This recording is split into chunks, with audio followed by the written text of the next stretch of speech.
Hello student, welcome to coherent English classes. मैं हूं आपका इंस्ट्रक्टर मोहम्मद जियाउल्लाह कमर। आप देख रहे हैं हमारे YouTube channel coherent English classes और आज हम लोग डिस्कस करने जा रहे हैं बिहार स्कूल एग्जामिनेशन बोर्ड के 100 मार्क्स की जो इंग्लिश है उसका कंप्लीट सिलेबस।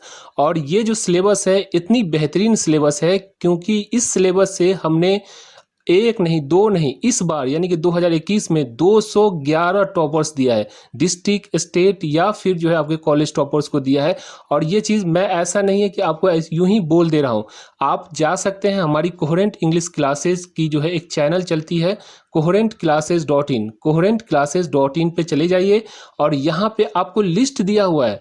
क्यों मैं आपको बता रहा हूँ, देखिए यहाँ पे आपको जो है पूरा लिस्ट दिया हुआ है। देखिए यहाँ पे रोल नंबर और यहाँ पे देखिए रोल नंबर और रोल कोड दिया हुआ है, कौन से कॉलेज से और कितना मार्क्स आया। अपने से जाइए, सर्च कीजिए, देख लीजिए, ये फेक चीज़ नहीं होती है। उसी तरह देखिए यहाँ पे ये पूरा लिस्ट आपको दिया हुआ है। इस लिस्ट पे जाइए, किसी एक को भी रैंडमली आप रोल कोड और रोल नंबर डालिए और अपने से चेक करके आप देख लीजिए कि क्या ये मार्क्स सही है कि नहीं। तो आइए हम जो है मेन टॉपिक को डिस्कस करते हैं। देखिए मेन टॉपिक यही जो सिलेबस था जिसको फॉलो करके जो हम लोग के क्लासरूम में इस बार 2021 में जो हाईएस्ट मार्क्स है 93% मार्क्स, 93% मार्क्स उसको जो स्कोर किया गया है। तो थोड़ा सा मैं आपसे रिक्वेस्ट करूंगा, थोड़ा वीडियो लंबा होगा लेकिन आराम से थोड़ा सा बैठिए और इस पूरी कंप्लीट सिलेबस को देखिए। देखिए आपका जो 100 मार्क्स इंग्लिश होता है, 100 मार्क्स जो इंग्लिश है आपका, उसको दो भाग में डिवाइड कर दीजिए। आपको एक होता है ऑब्जेक्टिव पार्ट्स। पहला पार्ट्स क्या होता है? ऑब्जेक्टिव पार्ट्स होता है। और दूसरा जो पार्ट्स होता है वो सब्जेक्टिव पार्ट्स कहलाता है। सब्जेक्टिव पार्ट्स यानी ये जो होता है मल्टी चॉइस क्वेश्चन रहेगा, इसमें से एक जो है आपको आंसर सेलेक्ट करना पड़ेगा और यहाँ पे जो है आपको लिखना पड़ेगा, ठीक है। इसे सब्जेक्टिव को यानी डिस्क्रिप्टिव क्वेश्चन भी कहते हैं। तो 50 मार्क्स की जो ऑब्जेक्टिव्स है वो ऑब्जेक्टिव को भी दो भाग में डिवाइड कीजिए।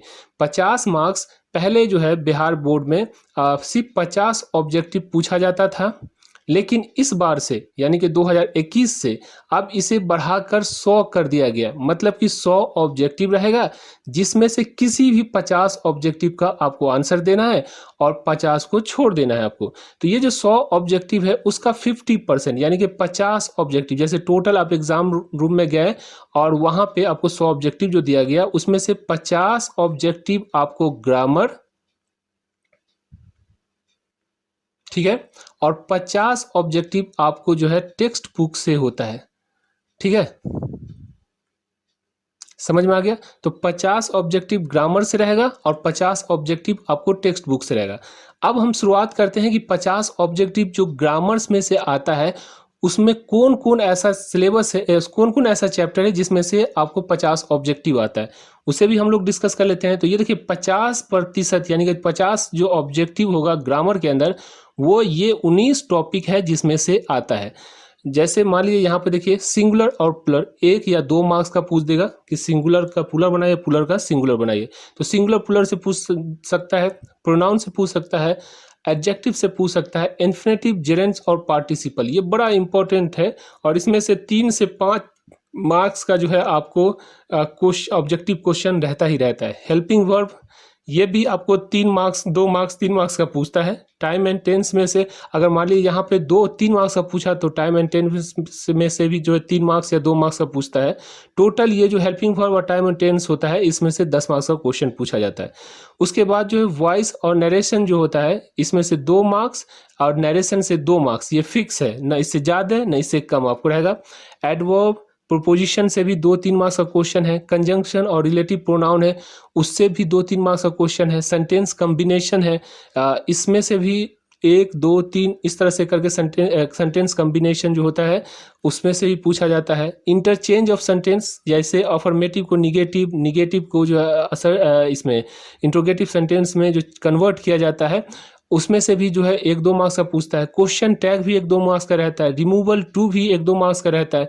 सब्जेक्ट वर्ब एग्रीमेंट 2-3 मार्क्स का रह सकता है।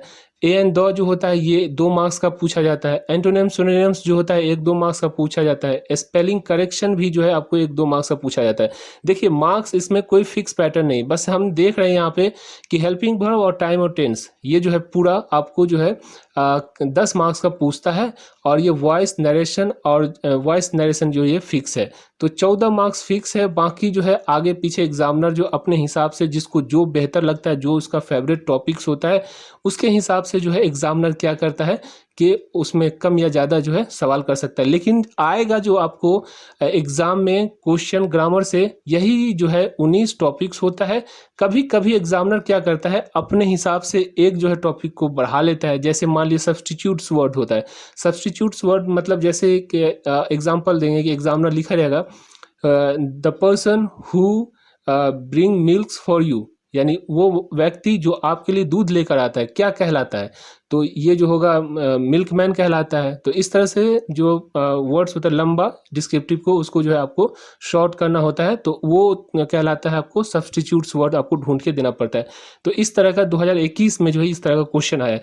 तो 1-2 मार्क्स का जो क्वेश्चन होता है वो अपने हाथ में लेके चलिए, लेकिन आपका जो है 95% इसी 19 टॉपिक से ही आएगा। लिख लीजिए, गांठ बांध लीजिए। और अगर आपने हमारी टेलीग्राम चैनल को अभी तक सब्सक्राइब नहीं किया है तो मैं आपसे रिक्वेस्ट करता हूं कि आप हमारी टेलीग्राम चैनल को भी सब्सक्राइब कर लीजिए, क्योंकि टेलीग्राम चैनल को जैसे ही सब्सक्राइब कीजिएगा तो यहाँ पे आपको जो इसका पीडीएफ, मतलब ये जो सिलेबस कंप्लीट है इसका पीडीएफ आपको मिल जाएगा।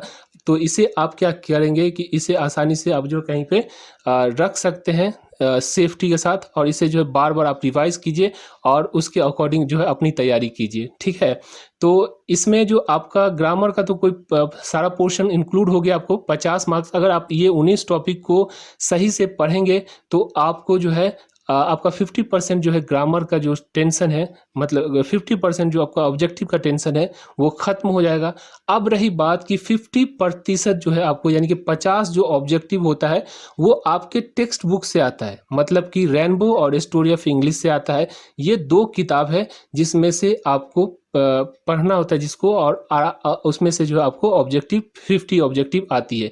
इसमें से कौन कौन सा टॉपिक है इसको देख लीजिए। देखिए प्रोज जो है रेनबो स्नैपशॉट की जो प्रोज है उसके अंदर ये 10 नहीं 11 प्रोज में 11 चैप्टर है, पोइट्री 11 चैप्टर है, प्रोज में 11 चैप्टर है, और पोइट्री में जो है 10 चैप्टर है, और स्टोरी ऑफ इंग्लिश में 6 चैप्टर है। कुल मिलाकर ये जो हो गया आपको 27 चैप्टर्स, यानी कि 27 चैप्टर ऐसा है जिसे आपको पढ़ना है। और इसी 27 चैप्टर्स में से आपको क्या होगा कि ऑब्जेक्टिव्स आएगा। अब यहाँ पे परेशानी ये होता है कि आप हमसे सवाल कीजिएगा कि सर हमको 50 आउट ऑफ 50 जो है रेनबो और स्टोरी ऑफ इंग्लिश में से ऑब्जेक्टिव कहीं पे मिल जाता, तो उसे हम जो है लेकर और याद करके जो है हम इसको जाते एग्जाम में, और आसानी से जो है हम 50 में से 50 ऑब्जेक्टिव बनाकर चले आते। लेकिन देखिए यहाँ पे एक सबसे बड़ी प्रॉब्लम ये है कि एग्जामिनर हम देख रहे हैं 2018 में भी देखे, 2019 में भी देखे, और 2020 के अंदर भी देखा, और इस साल का जो क्वेश्चन पेपर है उसके अंदर भी, कि एग्जामिनर क्या करता है कि आपको, जैसे हम जो यानी कि कोहेरेंट इंग्लिश क्लासेस अभी तक यूट्यूब पे 2000 ऑब्जेक्टिव का एक पीडीएफ फाइल हम लोग दिए हुए हैं। अगर आप हमारी टेलीग्राम चैनल को अगर नहीं सब्सक्राइब किए तो इसे कर लीजिए, क्योंकि यहाँ पे आपको पूरा का पूरा मतलब पीडीएफ फाइल वगैरह जितना भी होता है यहीं पे हम प्रोवाइड करते हैं आपको। तो यहाँ पे 2000 ऑब्जेक्टिव, सबसे लंबा और सबसे ज़्यादा ऑब्जेक्टिव कोहेरेंट इंग्लिश क्लासेस ही आपको दिया है। कहीं पे आप जाइएगा तो 10 देगा, कहीं 50, कहीं 100 देगा। और हम लोग ऐसा ही नहीं करते, इसके साथ साथ हम लोग हर रोज आपको जो है यहाँ पे देखिए हम लोग पूरा जो है सो यहाँ पे ऑब्जेक्टिव आपसे बनवाते हैं। आपको जैसे 20 ऑब्जेक्टिव रोज का देते हैं, और यहाँ पे आपके अपने सुविधा अनुसार आप जो भी ऑप्शन को सिलेक्ट कीजिए, सही हो गलत हो, तो यहाँ पे आइएगा तो हम लोग ऑब्जेक्टिव बनवाते हैं। लेकिन इसके बावजूद भी, यानी इसके अलावा भी, ये 100% गारंटी नहीं है कि आपका जो है मतलब कि अगर ये ऑब्जेक्टिव बना लीजिएगा 2000 ऑब्जेक्टिव, तो आपको जो है 50% मार्क्स यानी 50 ऑब्जेक्टिव आप जो है अटेम्प्ट कर ही पाएगा। इसमें से हाँ, ये चीज़ ज़रूर है कि अगर 2000 ऑब्जेक्टिव अगर बना लेते हैं तो आप जैसे 50 ऑब्जेक्टिव है तो 40 ऑब्जेक्टिव, कहीं 35 ऑब्जेक्टिव, इतना ऑब्जेक्टिव तो आपको इसी में से आएगा। 2000 जो ऑब्जेक्टिव हम लोग प्रोवाइड करते हैं उसमें से ही आएगा, लेकिन बाकी की जो ऑब्जेक्टिव है उसमें से आएगा, ये नहीं है। तो इसके लिए करना क्या है? तो इसके लिए करने के लिए देखिए सबसे बेहतरीन चीज़ हम लोग जो प्रोवाइड करते हैं वो क्या करते हैं, इसको सॉर्ट आउट करने के लिए हम लोग एक किताब निकालते हैं जिसका नाम है रेनबो स्नैपशॉट। अब थोड़ा-सा हम दिखा देते हैं, आप थोड़ा-सा चेक कर लीजिए और देखिए कितना बेहतरीन जो है ये कंटेंट है आपके लिए। ये था, देखिए पहला चैप्टर आपका इंडियन सिविलाइजेशन एंड कल्चर है, यानी कि रेनबो की जो किताब है उसमें पहला chapter Indian civilisation and culture है। अब हम लोग क्या करते हैं यहाँ पे कि ये पूरा का पूरा जितना भी चैप्टर है उसका पैराग्राफ नंबर 1 देखिए, I believe that the civilisation India has evolve is not to be beaten in the world. मैं मानता हूँ कि भारत में विकसित सभ्यता को दुनिया में चुनौती नहीं दिया जा सकता। Nothing can equal the seed sown by ancestor. हमारे पूर्वजों द्वारा बोए गए बीज के बराबर कुछ नहीं हो सकता। Rome went, Greece share the same faith, the might of the frau was broken. Rome दुनिया से मिट गया, ग्रीस का वही हाल हुआ, फिरौन के बल टूट गए। ये फिरौन कौन है? फिरौन का मतलब होता है सम्राट। जिस तरह अकबर और अशोक जो थे हमारे हिंदुस्तान के सम्राट थे, उसी तरह मिस्र यानी कि इजिप्ट का जो सम्राट होता है उसे फिरौन या फ्राहो कहते हैं। तो ये तो देखिए लाइन बाय लाइन ट्रांसलेशन हुआ आपका, और लाइन बाय लाइन ट्रांसलेशन के साथ साथ अब यहाँ पे बहुत सारी चीज़ होगी आपकी कि जैसे मान लीजिए यहाँ पे इसको हमने सिविलाइजेशन पढ़ा और कोई इसको सिविलाइजेशन पढ़ते हैं, तो अब प्रोनाउंसिएशन में प्रॉब्लम होती है। शुल्ड पढ़ें या शुड पढ़ें, कनाइफ पढ़ें या नाइफ पढ़ें, इस तरह की बहुत ऐसी वर्ड होती है इंग्लिश में जिसको जैसे ही आप किताब लेकर बैठिएगा तो सबसे बड़ा जो टेंशन होता है वो आपका होता है कि प्रोनाउंसिएशन यानी उच्चारण। इंग्लिश का जो टेक्स्ट यहाँ पे जैसे मान लीजिए जो टेक्स्ट दिया हुआ है इसको कैसे उच्चारण करें। I believe that the civilisation India has evolve is not to be beaten in the world. मैं अपने आराम से पढ़ लिया, लेकिन आपको इतनी आराम से नहीं हो पाएगी।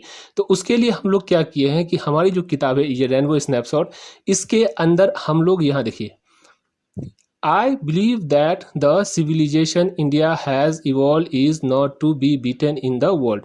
यहाँ पर प्रोनाउंसिएशन भी दे दिए हैं। तो प्रोनाउंसिएशन देने से क्या होता है कि आप बिना किसी का सहारा लिए हुए अगर सही में इंग्लिश सीखना चाहते हैं तो ये किताब आपके लिए बेहतरीन है। बेहतरीन इसलिए है कि प्रोनाउंसिएशन दिया हुआ है, तो कोई वर्ड जैसे अब हम कोई पढ़ता है सिविलाइजेशन, लेकिन यहाँ पे जो सही प्रोनाउंसिएशन होता है, जो वेल एक्सेप्टेड जो उसका प्रोनाउंसिएशन है, यानी सारी दुनिया जो यूज़ करती है, 90% लोग यूज़ करते हैं, वो होता है सिविलाइजेशन। सिविलाइजेशन जो है उसका सही प्रोनाउंसिएशन है। तो हम देखिए हम लोग पहले भी पढ़ते थे सिविलाइजेशन, लेकिन अब जो हम इसे सिविलाइजेशन पढ़ते हैं, तो इस तरह से आपका प्रोनाउंसिएशन रहता है और साथ में जो है आपको लाइन बाय लाइन ट्रांसलेशन रहता है हर लाइन का। But India is still somehow or other sound at the foundation. लेकिन भारत अभी भी किसी न किसी तरह अपने नींव पर जमा हुआ है। तो इस तरह से हम लोग क्या करते हैं कि ये जो किताब होती है, ये किताब हम अपने क्लासरूम के अंदर बच्चे को कम से कम कहते हैं कि आप 3 बार पढ़िए। 3 बार पढ़ने से फ़ायदा ये होता है आपका कि देखिए एग्जामिनर होता है, कोई भी लाइन कहीं से भी उठा के आपको दे सकता है किताब के अंदर, कोई भी किताब की कोई भी लाइन को उठाकर आपको जो है दे सकता है और आपसे ऑब्जेक्टिव बना सकता है।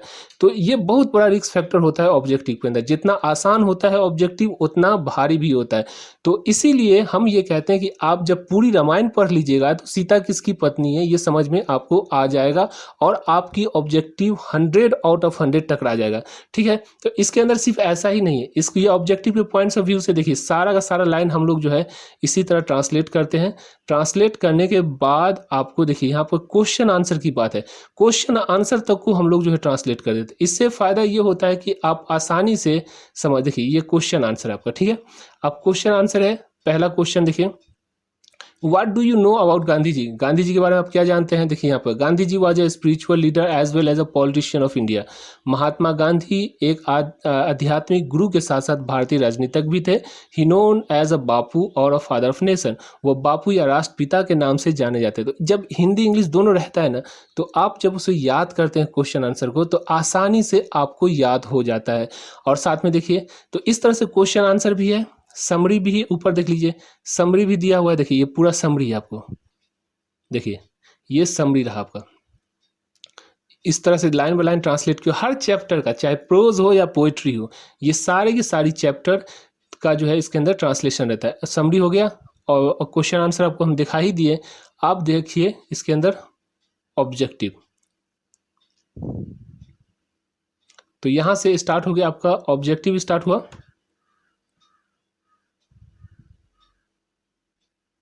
देखिए ये ऑब्जेक्टिव भी दिया हुआ है, तो क्वेश्चन आंसर समरी और ऑब्जेक्टिव दिया हुआ है।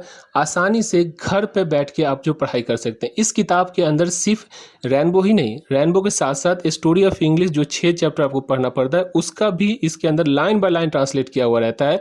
और जो अभी जो हम लोग डिस्कस किए हैं, आपको ग्रामर का जो पोर्शन, ये जो 19 टॉपिक है सिंगुलर प्लूरल से लेकर आपको स्पेलिंग करेक्शन तक, इसका 1800 ऑब्जेक्टिव है, यानी 19 चैप्टर का 1800, ऑलमोस्ट जो है 70-80 ऑब्जेक्टिव प्रत्येक चैप्टर से आपको मिलता है। तो जब इस किताब को आप खरीदते हैं और घर पे बैठ के पढ़ते हैं तो इससे क्या होता है आपकी कि आपका पूरा होल कंप्लीट सिलेबस जो है आपकी तैयार हो जाती है।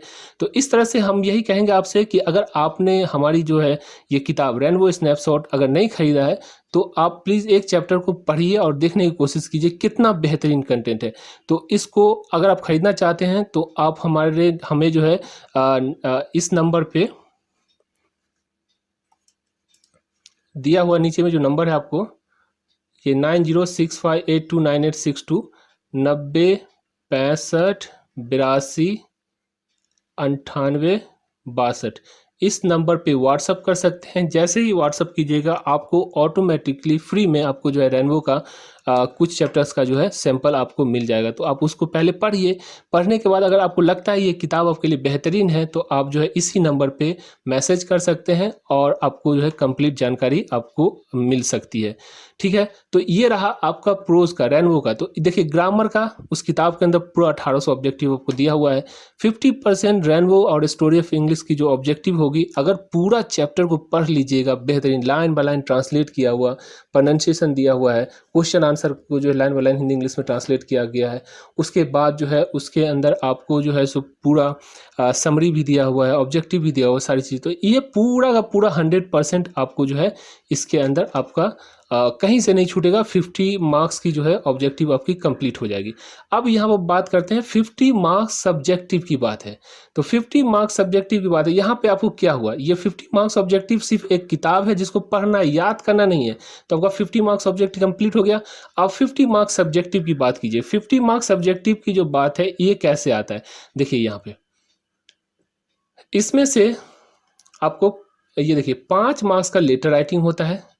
इससे जो होता है निबंध वो 8 मार्क्स का होता है। राइटर्स नेम मैचिंग, यानी कि जो राइटर्स होता है 21 चैप्टर आपको दिया रहेगा, 11 चैप्टर प्रोज और उसका जो राइटर का नाम, और उसके बाद फिर जो पोइट्री और उसके राइटर का नाम। तो इसमें से कोई भी 5 जो है राइटर्स का नाम और चैप्टर को ले लेगा, उसको कहेगा आप मैच करके बताइए। तो ये जो है आपको 5 मार्क्स का आएगा। ट्रांसलेशन देखिए आपका 5 मार्क्स कंप्लीट हो गया। तो अगर आप पूरी किताब को पढ़ लीजिएगा तो 50% तो आपको ऑब्जेक्टिव आ गया। अब प्लस जो है यहाँ देखिए ये समरी ट्रांसलेशन और राइटर नेम मैचिंग, ये 5-5 मार्क्स का, तो 10 मार्क्स हुआ, मुबारक हो, आप 60% कंप्लीट कर गए। अब बोलिएगा सर ये लेटर राइटिंग क्या है, आप चले जाइए, देखिए एक ऐप है coherent English classes, play store पे जाइएगा, उस ऐप को डाउनलोड कर लीजिए और फ्री में आपको लेटर राइटिंग और एस्से ये हम आपको दे देंगे। इसको हम डिस्कस करेंगे, लेकिन ये जो है आप फ्री में वहाँ पढ़ सकते हैं, कोई पैसा पेमेंट करने की ज़रूरत नहीं है, आप इसे पढ़ सकते हैं। तो 8-5 13 मार्क्स हमारी तरफ से आप ले लीजिए। तो 13 मार्क्स कितना हुआ, 3 73 मार्क्स हुआ होता है। तो इस तरह का 21 टॉपिक है coherent English classes. Play store पे जाइए, ऐप को डाउनलोड कर लीजिए और 21 का 21 लेटर, अभी मैं बोल रहा हूँ आज 18 अप्रैल 2021 को बोल रहा हूँ, एग्ज़ाम आपका समवेयर अराउंड 2022 में फरवरी में होगा। 2022 फरवरी में एग्ज़ाम देने के बाद आप चले आइएगा और उठा के देख लीजिएगा, उसमें से एक ना एक। और उसमें भी फ़ायदा क्या है कि जब आप एस्से को पढ़िएगा तो एक एस्से याद कर लीजिए और बाकी का जो 22 एस्से है वो ऑटोमेटिक आपको याद हो जाएगा, याद कर लीजिए। तो इस पे हम ज़्यादा डिस्कस नहीं करेंगे। लेटर राइटिंग के लिए और एस्से के लिए ये 13 मार्क्स जो है हम आपको फ्री में पढ़ा कर देंगे, कोई पैसा चार्ज नहीं करेंगे। तो 60 और 13 73% मार्क्स हो गया। अब रही बात यहाँ पे समरी का। तो समरी हम कहते हैं आपको, इसमें 2 तरह की और में रहता है, या तो आप जो है ऐसा कीजिए प्रोज की समरी को लिख दीजिए या पोइट्री की समरी को लिखिए।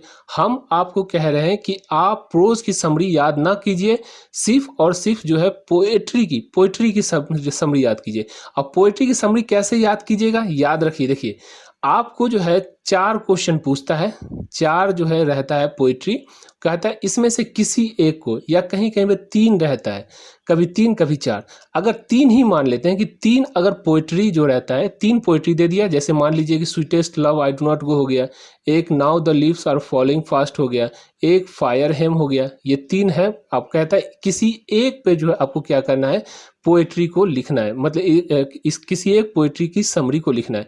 आपको करना क्या है, देखिए अब यहाँ पे कहता है सर हमको गेस करना है, कि गेस कर दीजिए कौन कौन सा आएगा। हम आपको बतावे कौन कौन सा आएगा, लिख लीजिए। अभी हम बोल रहे हैं आपको 18 अप्रैल 2021 को बोल रहे हैं कि आपका जो पोएट्री में से आएगा आप याद कीजिए। देखिए पोएट्री नंबर 10, ठीक है, poetry number 9, poetry number 8, poetry number 7, तो कितना हो 1 2 3 4 5, पोएट्री नंबर 6 और पोएट्री नंबर 5 लिख लीजिए। अगर इसमें से नहीं टकराया आपको 2022 में तो आप हमको कहिएगा। अब देखिए आप हम बता भी देते हैं कि कैसे हम इसको आपको क्यों इतना कॉन्फिडेंस के साथ 100% आपको कह रहे हैं कि इसी में से जो है आएगा, इसी की summary poetry number 10, poetry number 9, poetry number 8, poetry number 7, poetry number 6, 5 rhythm में। देखिए 10 से 5 तक को आपको याद कर लेना है। अब इससे फ़ायदा क्या होता है, देखिए एग्जामिनर जो होता है, जैसे आपको समरी लिखना है तो पोएट्री का जो समरी होगा, देखिए इसमें पोएट्री सेक्शन में आप जाइएगा तो सिर्फ 2 ही ऐसा है इंडियन राइटर जिसका पोएट्री को सम्मिलित किया गया है। यानी 10 पोएट्री जो आपको पढ़ना है उसमें से सिर्फ 2 ही राइटर है जो इंडियन राइटर है, एक फायर है केकाई एन दारू वाला, और जो 10वां चैप्टर है माय ग्रैंड मदर हाउस कमला दास। ये 2 ही जो है पोएट है जिसकी जो पोएट्री को डाला गया है। तो जब आप 10 से स्टार्ट कीजिएगा और 5 तक में आएगा तो चैप्टर नंबर 10 और चैप्टर नंबर 8 ये दोनों जो है इंडियन राइटर्स है। तो इसमें चांसेस रहता है, हमेशा देखिएगा कि माय ग्रैंड मदर हाउस या फायर हेम ये पूछता है, ठीक है, तो इसको याद कर लीजिएगा। तो इसमें इंडियन राइटर्स भी आ गया। दूसरी चीज़ ये देखिए 3 आपको ऑप्शन रहता है यहाँ पर, इस 3 में से किसी एक को लिखना है। अब मान लीजिए कि आप अगर 10 है और 10 का 10 तो याद नहीं कर सकते हैं, अगर 5 याद किए, ठीक है, तो 5 याद किए तो इसमें क्या होता है कि देखिए इसको 2 भाग में डिवाइड करें, 4 3 2 1, 5 4 3 2 1, आप 6 तक याद कीजिए, छोड़ दीजिए 5 को भी छोड़ दीजिए, यहाँ पर ले आइए 5 को। अब क्या करता है एग्जामिनर कि इसमें से क्या करता है कि देखिए रिदम आपका तब होगा जब परेशानी आपको होगी, जब एग्जामिनर अचानक ऐसा करे 1 2 और 3, अगर 4 तक याद करें 1 2 3 पूछ दें, एकदम लगातार कंटिन्यू जो सीरियल में पूछेगा तभी जाकर आप फेल कर सकते हैं। या फिर आपको क्या करें कि 5 जो यहाँ पर दिया हुआ है 5 4 3 2 1, उसमें से लगातार 1 2 3 पूछ दे, या फिर ऐसा करे 3 2 3 4 पूछ दे, या फिर ऐसा करे 3 4 5 पूछ दे। ऐसा कभी हो सकता है कि रिदम में एक ही जगह से पूछेगा नहीं। होता क्या है कि इसमें से आपको चांसेस रहता है, जब इसको करिएगा 6 तक याद कीजिए, 6 तक याद कीजिएगा तो इसमें फ़ायदा ये होगा कि अगर एग्जामिनर कंटिन्यू पूछेगा तभी आप फेल हो सकते हैं। और कभी ज़िंदगी में ऐसा नहीं होता है, कभी क्या होता है एग्जामिनर को जैसे 1 2 हमको बहुत अच्छा लगा और उसके बाद फिर 1 2 के बाद सीधा 7वां नंबर पूछ देगा, या फिर कभी ऐसा करे 3 4 अच्छा लगा तो आपको 6ठा नंबर पूछ देगा, या कभी ऐसा होगा कि 6 7 पूछ दिया और पहला नंबर पूछ दिया। इस तरह से पूछता है, यानी कि 5 आप जो डिवाइड कीजिए पहले टोटल जो पोएट्री है उसको, और उसमें से जो है 5 को याद कीजिए, 5 को छोड़ दिए। आप याद कीजिए, देखिए इतना झमेला अगर समझ में नहीं आता आपको तो आप लिख लीजिए यहाँ पे 10 9 8 7 6 यही पोएट्री है, और इससे न हम आगे बढ़ेंगे न पीछे बढ़ेंगे, और इसमें से आपको जो आ जाएगा तो याद हो गया आपको। और अगर नहीं आप सेफ हैंड लेना चाहते हैं तो 5 भी कर लीजिए, यानी 5 6 7 8 9 10। अगर सेफ 100% सेफ हो जाएगा, इसमें कोई नाकर नुकर नहीं होगा, 100 आउट ऑफ 100 इसी में से पूछेगा।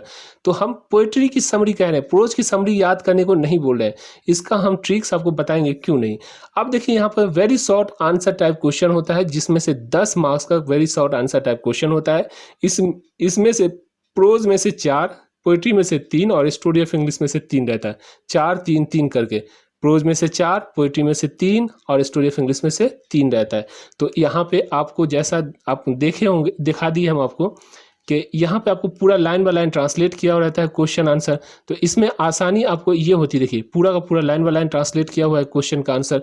तो आप ये जो है सो यहाँ पर इस किताब को खरीद सकते हैं, घर बैठ के समझ के कोई भी चीज़ को समझ के याद कीजिएगा तो आसानी से आपको याद हो जाता है। तो ये किताब बेहतरीन किताब है आपके लिए, इसे ज़रूर परचेज कीजिए आप। तो यहाँ पे इसमें सारा का सारा जो है आपका जो very short answer type question है वो दे दिया गया है। अब देखिए लॉन्ग आंसर टाइप क्वेश्चन। अब देखिए लॉन्ग आंसर टाइप क्वेश्चन हम कभी याद ही नहीं करवाते बच्चे को। लॉन्ग आंसर टाइप क्वेश्चन कभी याद ही नहीं करवाते। आप हमारी किताब है, हम आपको बार बार यहाँ दिखा रहे हैं। इसके अंदर आपने देखा कहीं भी लॉन्ग आंसर टाइप क्वेश्चन नहीं है।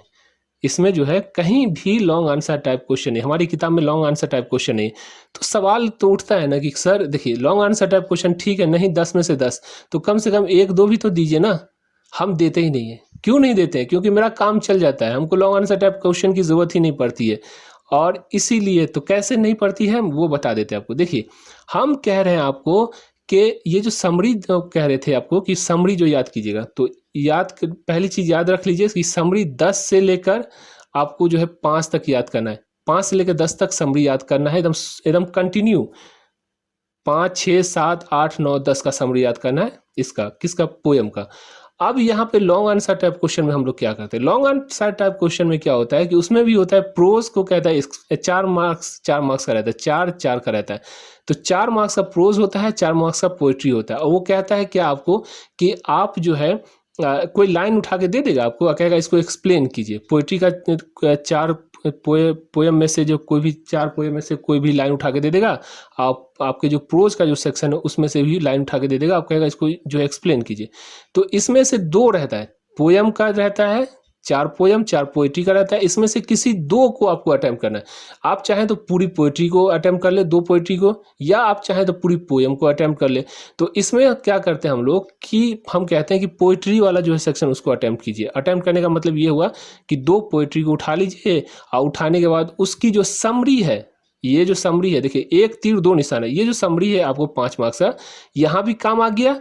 और यहाँ जो पोइट्री का लाइन जैसे लिखा रहेगा sweetest love I do not गो, है ना, फॉर द वेरीनेस ऑफ थी, ये लाइन को एक्सप्लेन कीजिए। तो आप क्या कीजिएगा, आपको समझ में आ गया कि ये sweetest love I do not गो से है, तो आप क्या कीजिए उठा के sweetest love I do not गो का जो समरी है, हम लोग इस तरह किताब के अंदर बनाए हुए हैं कि उस समरी को उठा के वहाँ पर डाल दीजिए। एग्जामिनर आपको 4 मार्क्स दे देगा। लिख लीजिए, ऐसा ही होता है very short answer long answer type question में। फिर उसके बाद देखिए कि आपको मान लीजिए कि फिर देखें कि पोएट्री नंबर जो है सो द स्नेक का जो है 2 लाइन दिया हुआ है, उसको कह रहा है एक्सप्लेन करने के लिए। क्या करना है? कुछ नहीं करना है। उसका जो समरी है द स्नेक का, उसको उठा के आप जो है डाल दिए, लिख दीजिए। आपको long answer type question complete हो गया। क्या जरूरत है आपको लॉन्ग आंसर टाइप याद करवाने का? बहुत सारी क्लासेस के अंदर देखिए बार बार जो आपको लॉन्ग आंसर टाइप क्वेश्चन याद करवाता है, लेकिन आपको लॉन्ग आंसर टाइप क्वेश्चन याद करने की जरूरत ही नहीं है आपको। ठीक है। उसके बाद देखिए पैसेज कॉम्प्रीहेंशन। तो पैसेज कॉम्प्रीहेंशन 4 मार्क्स का होता है। तो इस पैसेज कॉम्प्रीहेंशन को जब तक आप नहीं पढ़िएगा, क्योंकि उसके अंदर एक पूरा पैराग्राफ होता है, वो पैराग्राफ को पढ़ना होता है, उसके बेस पे आपको क्वेश्चन आंसर करना होता है। सिंपल है, आसान है, लेकिन थोड़ा सा पढ़ना स्टार्ट कीजिएगा, थोड़ा सा अंग्रेजी आएगी तो ये 4 मार्क्स आपके लिए सबसे बेहतरीन हो जाएगा। तो इस तरह से हमने जो है आपको समझाया पूरा का पूरा आपका जो 100 मार्क्स का जो सिलेबस है। तो मैं आशा करता हूं कि ये सिलेबस आपको समझ में आ गई होगी। अगर नहीं समझ में आता है तो आप मुझे कमेंट बॉक्स में बताइए कि कहाँ पे आपको समझ में नहीं आया। हो सकता है मैं समझाने में समर्थ नहीं था, तो आप बताइएगा, तो फिर मैं कोशिश करूंगा और उस पर्टिकुलर जो है सेक्शन का वीडियो लेकर फिर आऊँगा।